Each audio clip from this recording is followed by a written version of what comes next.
Are ethics changing, or are they absolute? Do people invent their ethics, or are the standards for right and wrong things to be discovered? How can people tell the difference between right and wrong, good and evil? Are there any standards? Most humanistic ethics advocate some form of relativistic ethics. Whether invented by the individual or by the oppressed classes, they can be altered as the situations demand. Biblical Christian ethics, however, are absolute, grounded in the character of God. I think that we cannot truly be good without God, because in the absence of God, good and evil as such do not exist.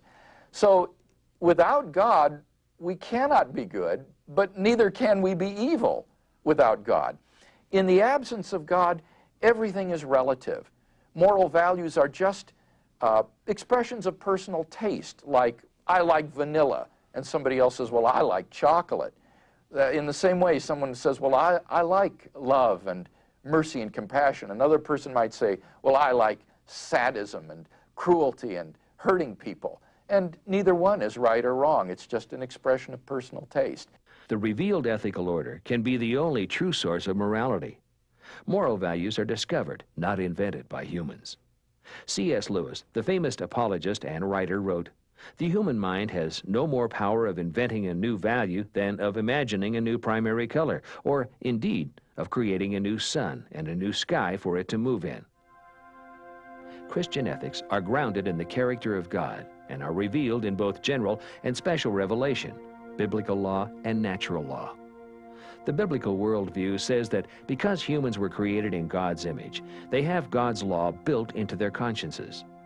The Apostle Paul wrote in Romans 2:15 that all human beings have the work of the law written in their hearts, their conscience.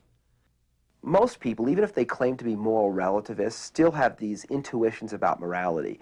For example, they know that it's wrong to torture children for fun, that you ought not to take from people what is really theirs, that we ought to treat other people fairly. I mean, many relativists who I know get upset at what they consider social injustice, which of course implies some sort of objective moral framework. The special revelation of the Scriptures provides an unshakable foundation for understanding God's ethical order. While it is impossible for the Bible to address every moral dilemma, it provides enough principles and guidelines to discern right and wrong in all situations.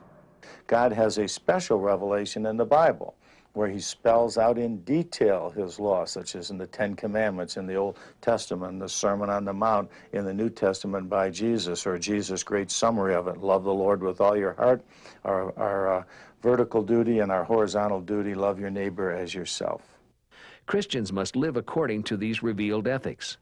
The goal of the Christian is to be conformed to God's character and will. The essence of Christian ethics revolves around the moral order of God. And as Francis Schaeffer would say, there are certain things that tick God off. And really the essence of Christian ethics is to figure out which things tick him off and avoid them.